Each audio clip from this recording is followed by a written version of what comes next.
Now, the OnePlus 12, one of the top selling flagship phones in Q4 2024. Now, this is not something that I'm saying. This is an IDC report which was published last year. And even today, if you go online and check, the OnePlus 12 will be available at a huge discount, and you can buy it with all of the offers included for around 53,000 rupees. Now, in times like these, OnePlus has launched another phone in India, which is the OnePlus 13. And the price difference between the two is quite a lot. Now, the big question here is that the OnePlus 12 is a good deal at that price, but when the new phone is coming in the market, does it become a threat for the OnePlus 13 if you're getting a good set of features with the 12 already? Yes, I agree. With OnePlus 13, you're getting ample upgrades. You're getting a top-of-the-line processor, which makes the phone future-proof. You're getting AI and also a good battery. But in this review, I want to talk to you about whether the OnePlus 13 is really worth all of that money, or whether buying the OnePlus 12 is a better deal because of the price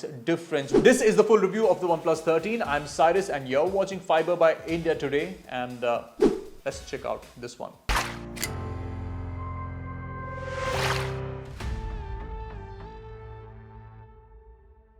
Now, I'll be honest, in terms of the design, the OnePlus 13 does not stand out. It is very similar to the design philosophy we saw last year. But the good part is that upgrades have indeed entered the OnePlus 13 with IP68 and 69 certification coming with this one. You also get glove support, Aqua Touch, so these subtle features have been added to the 13. The overall hands feel, I feel, is much better than the previous years because it's lighter, it's slimmer than the previous iteration, and yes, the overall size is the same because I used the OnePlus 12 cover on the 13 and it did fit.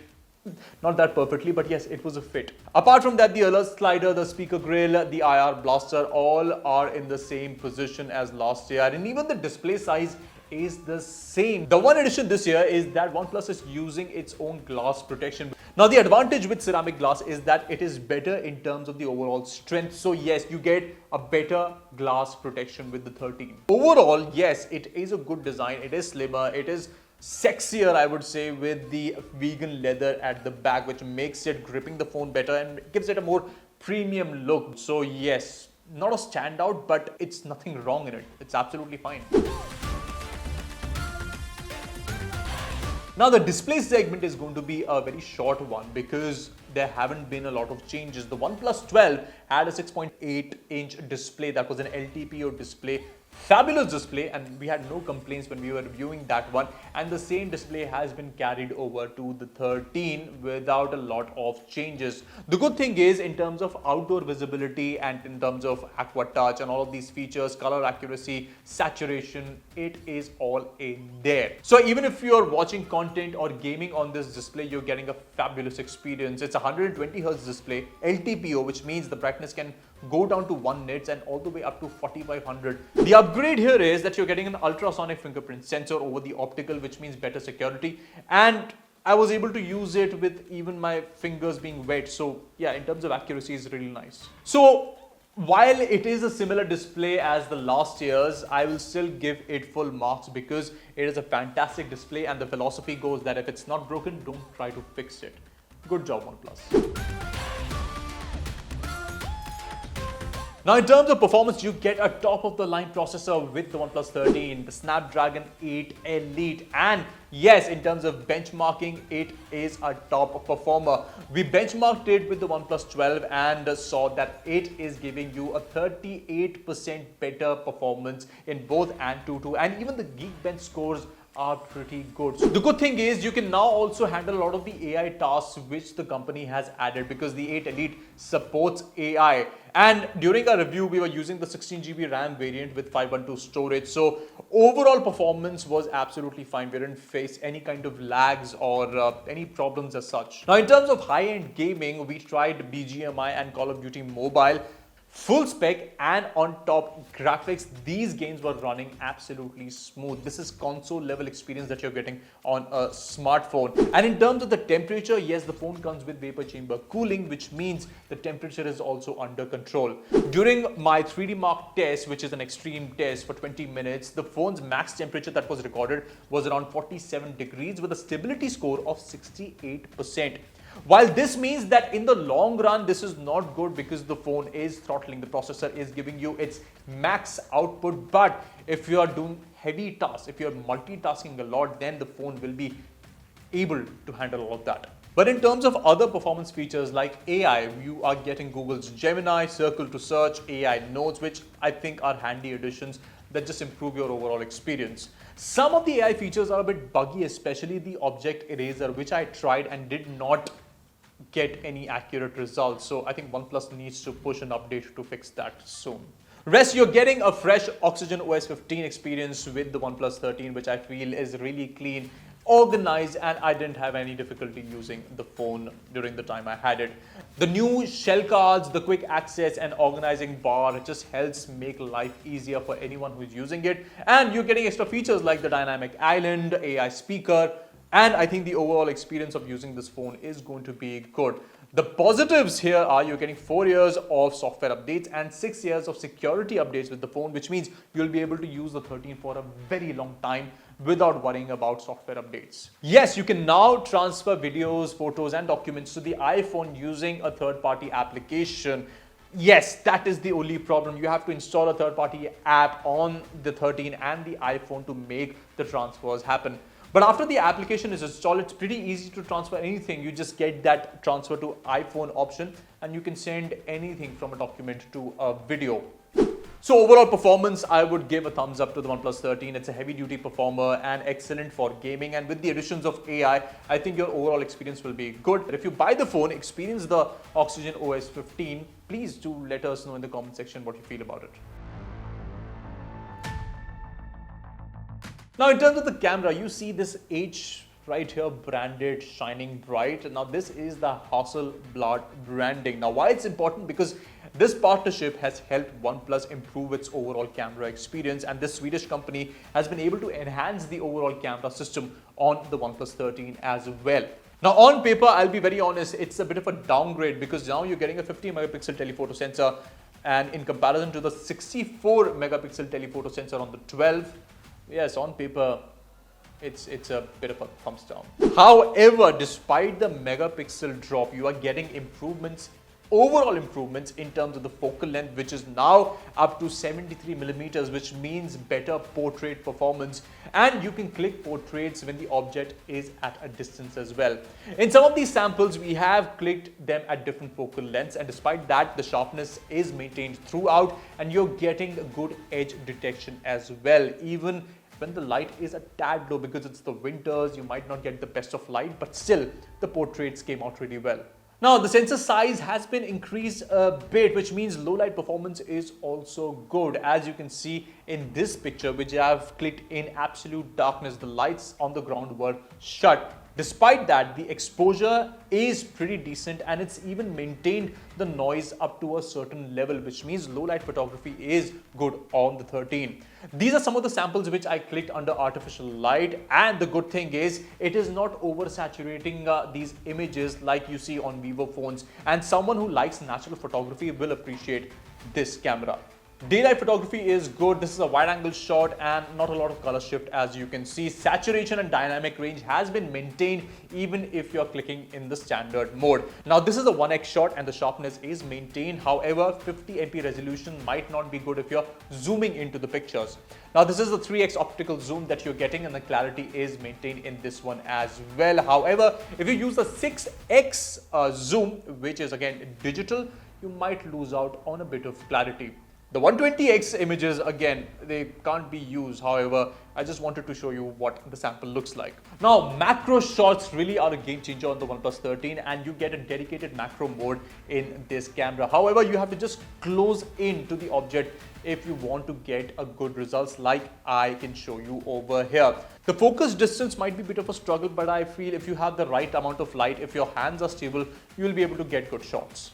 Even though the lighting is good when you are clicking in low light, the contrasts are maintained. Like you can see in this Christmas tree, even if the lighting is harsh in the center, it's able to balance it with the objects that are around the tree. So yes, low light performance is also good. The selfies come out really well even if you're clicking in standard or portrait mode, and if you zoom into the images you can see the clarity just drops a little bit, but again not a deal breaker. So yes, selfies are really good on the OnePlus 13. The good thing is you get 4K 60 FPS recording on all of the cameras, even the front. Now this is a recording that I was taking in my car using the clamp, the holder on the phone. As you can see, the holder is shaking a lot, and despite that the shot is pretty stable, which is kind of a testament to the kind of stabilization the phone can offer.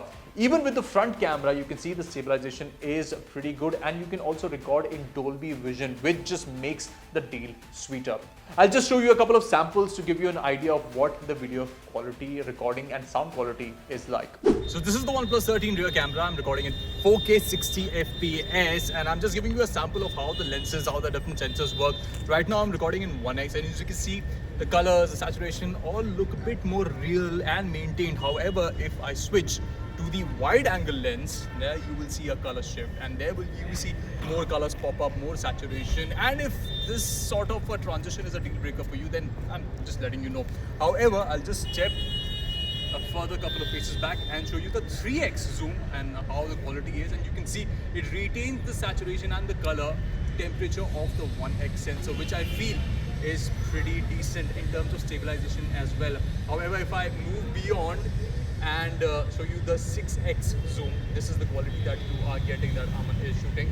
And I think in terms of stabilization, in terms of quality, overall picture clarity, the OnePlus 13 camera is pretty decent. But you can let us know in the comment section what you feel about the audio transition, because I'm moving right now and the audio is also transitioning pretty well. So let us know in the comment section what you feel about the OnePlus 13 rear camera. Let me show you the sample of the front now.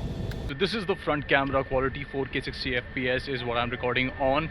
I'm moving just to give you an idea of what the stabilization is like, but in terms of the color balance and also how it is managing the light, right now I am against the light, a bit more clear in terms of the quality. If I just shift focus, you will see that I am right now with the light. It is still be able to balance the exposure, which is good. And the best part is that you're getting 4K recording on the front camera, which is great for content creators. But let us know in the comment section what you feel about the quality and also the audio that you're getting from the OnePlus 13 front camera. The overall camera I still feel is decent. I wouldn't say that it's something extravagant like what you see on maybe a Vivo X200 Pro. Yes, the Snapdragon 8 Elite ISP does enhance the overall image quality, but if you're competing with phones in 2025, the OnePlus 13 I still feel kind of gets left behind in some of the departments, so that could be a problem. Battery is a big upgrade indeed. You are getting a 6000 mAh battery, which is lighter, more efficient, and again long lasting. Not only that, if you're loading the phone with a lot of heavy applications, the phone can take it and doesn't heat up, and this is the experience that you're getting with efficient AI management of the battery. Despite running a powerful processor, AMOLED display with 4500 nits of peak brightness, the OnePlus 13 lasted me easily 2 days, which just is kind of a definition of the efficiency it's offering in terms of the battery, and the AI is also working in the background to give you the best battery life. And the best part is that you can get a charge from 0 to 100 in just 38 minutes, and that's the result that we got during a charging test. However, the wireless charging, despite being 50 watts support, is kind of slow, and I got 0 to 100 in 4 hours. You can use it while charging in the night, but for quick charge, I will not recommend it. Yes, please be sure to use the official OnePlus charging brick and the wire to get the most efficient output, because if you're using third-party wires and chargers, you might not get the best of the efficiency when it comes to the battery. So verdict time, I'll be very honest, the OnePlus 13 is a very good flagship, but it doesn't really stand out for me, and there are reasons for that. Now, there are a lot of similarities when you compare it to the previous iteration, the OnePlus 12. The design is same, and a lot of the hardware, the display, yes, it is the same display that OnePlus is using this time. So yes, standout features might not be there, but as a device in itself, the OnePlus 13, in my opinion, is a very good device. It's not going all gimmicky and extravaganza, no 200 MP camera, no fastest phone in the world, no underwater photography, but it has worked on the features it has and has made sure that it gets you the best of the performance in the market at a good price. Now, that's the trick, the pricing. If OnePlus is able to price this phone around 65,000 rupees, I think it would be a fantastic deal. However, if the pricing shoots up and goes to somewhere near 70,000 or maybe over that, then I think considering the OnePlus 12 would be a better deal, because I don't feel over 70 it's that good of an upgrade. Especially with the competition in the market, you have the Oppo Find X8, the Vivo X200. These are good phones with exemplary cameras, and cameras a department I feel the OnePlus does lag behind when you compare it with the competition. So yes, pricing could be very tricky here. But before ending the video, the OnePlus 12, I would say at 50 to 55,000 rupees is an excellent deal if you can find it in the market. And if you really feel that you need the latest gen processor, all of the AI, a good battery, and a OnePlus branded phone with a slimmer and a beautiful looking design, definitely OnePlus 13 is the phone that you should opt for in 2025. Which is why in our Fiiber rating, we will give it an 8 out of 10. And you can definitely let us know in the comment section what you feel about the OnePlus 13 and whether it is a worthy upgrade for this year. That's it for the OnePlus 13. Do drop in on the comments and let us know what you think about the device. And for more such tech, do follow Fiiber. Take care.